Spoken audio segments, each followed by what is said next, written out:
So in this lesson, we're going to take a look at V-Ray's utility passes. If we go to File Open, I'm going to jump in Utility Passes version 1 Start. And if we jump into the Render Globals and then over to Render Elements, we notice we have access to a bunch of utility elements. And there's a lot of built-in ones, specifically like normals, Z-depth. The ones that we're going to talk about right off the bat are velocity and Z-depth information. And what these two passes specifically are used for is they're utilized in Nuke to do 2D motion blur and 2D depth of field. So we don't have to actually render those out of 3D. We can actually do those in 2D. There's pros and cons to these render elements. We're going to talk about that when we jump into Nuke. But specifically the Z-depth, we have this thing called point position camera pass, which is what I tend to use. With that said, I'm going to show you guys how to utilize this node. And the way these works, if we jump into the attributes, is it's information relative to the camera. So it's going to give us a gradation going from front of the camera to back of the camera. And these values represents how far away it is from the camera. So right now it's set up to be depth black 0, which is 0 distance from the camera, and depth white will be 1000 from the camera. And most depth of field plugins expect white to be the closest to the camera value. So right off the bat, we're just going to switch this to white being 0, so that's close to the camera, and black will be furthest from the camera.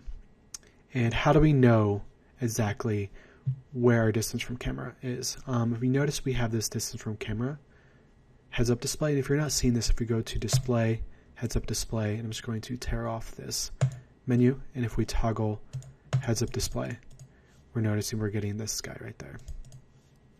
So distance from camera, I'm going to enable my snap to vertice here, and I'm just going to move this to the back of the scene just temporarily. You'll notice it's snapping to the back wall. And we notice we're getting distance from camera, which is 78.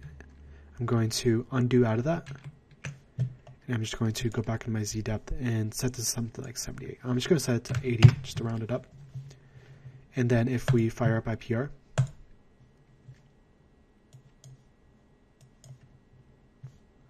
we get our Z depth information. So white being close to the camera, which is what we're seeing here, and then black being furthest from the camera.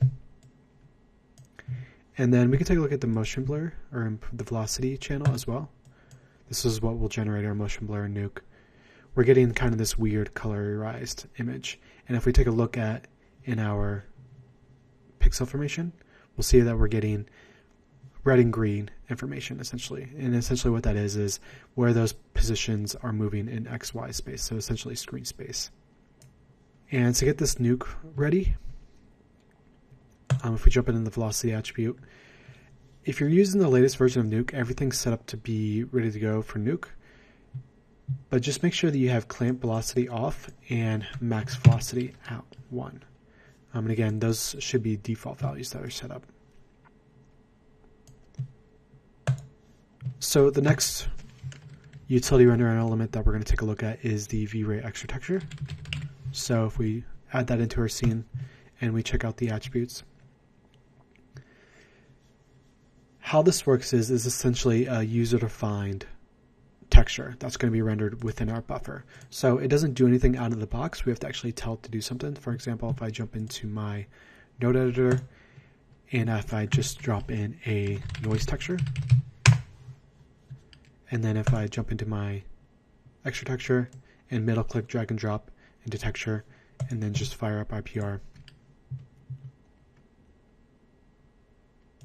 and we notice we have this extra texture underscore noise 1, which is just that noise texture that we defined within our render element. So I'm going to get rid of that extra texture element, and I'm just going to add in a fresh one, and we're going to make a point position camera pass. I'm just going to rename this node point position. I'm going to copy that and paste that into our file name suffix. This is the name that's going to be returned in our channels within Nuke. And I'm going to drop in a sampler info node. So what this node does is it gives us access to scene information, so point position data, which we'll talk about, stuff like UV data, a facing ratio, which we're going to talk about. And if I just hit 3 on my keyboard, we get access to the attributes. And what I'm going to do is plug in point position world into our V-Ray extra texture. And then I'm just going to fire up IPR again.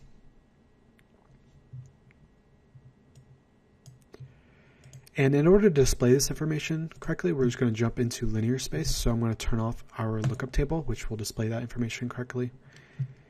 We notice that we're getting point position data, which is essentially scene data. So if we look at our axis there, we got X, Y, and Z. So this is the same thing. So it's essentially returning where this pixel lies within the scene. So X in red, Y in green, and the blue channel is our depth information. And if we hover over this, we notice we're getting that data returned here. So you notice that we have this really long name here, the point position, and it's actually returning the texture information in there as well. That can get really problematic, especially when you're Nuke, because the node name can actually change, whether that be a reference namespace or we just accidentally rename this, and that can actually break our Nuke tree. So we want that to be procedural as possible. So if I jump back into my node editor, and if I break this connection, and if I stop IPR, what we can do to avoid that is we can actually plug in the red, green, and blue channels. So X will go into red, Y will go into green, and then Z will go into blue. And then if we jump into our camera and then fire up IPR again, we're noticing we're getting a much cleaner name, just like that. Cool. So we're going to take a look at some other render elements as well. I have a preset made for us, so what I'm going to do is remove these render elements. And then I'm going to import render elements, utils advanced. And I'm just going to fire up IPR, and we can take a look at these.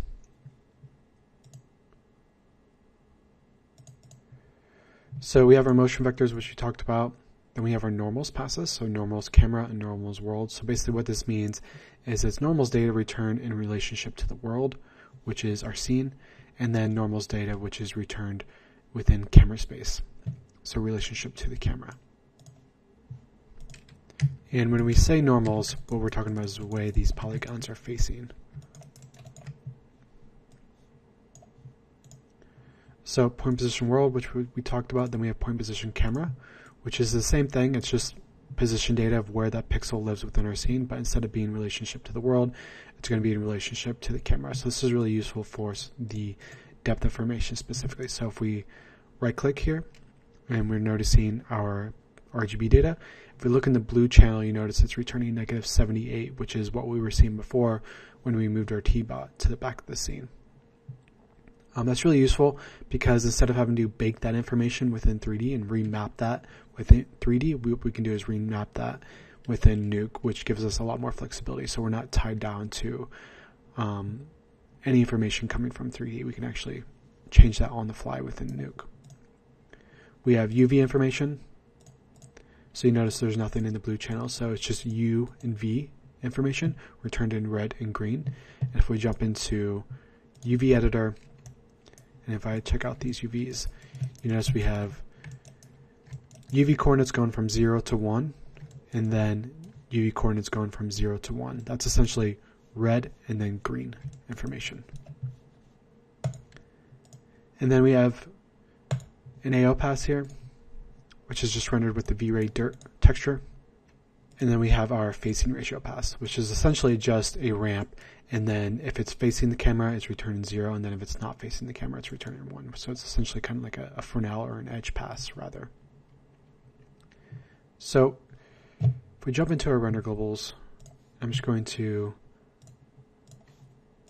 graph out this sampler for node. So I'm going to select that node and then jump into our node editor and graph that information. You notice that all these extra textures are actually built up the same way that we were building the point position world pass.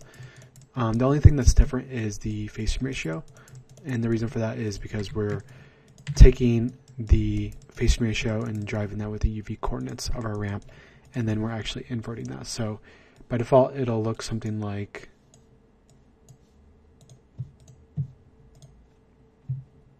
this, and essentially what we want to do is just invert it like this, and that'll give us better flexibility within Nuke. And if I just regraph this, you'll notice that everything's built the same way. So feel free to dissect this. I'm just going to continue with the preset that is made here. And in the next lesson, what we're going to do is take a look at how to start utilizing some of these render elements within Nuke.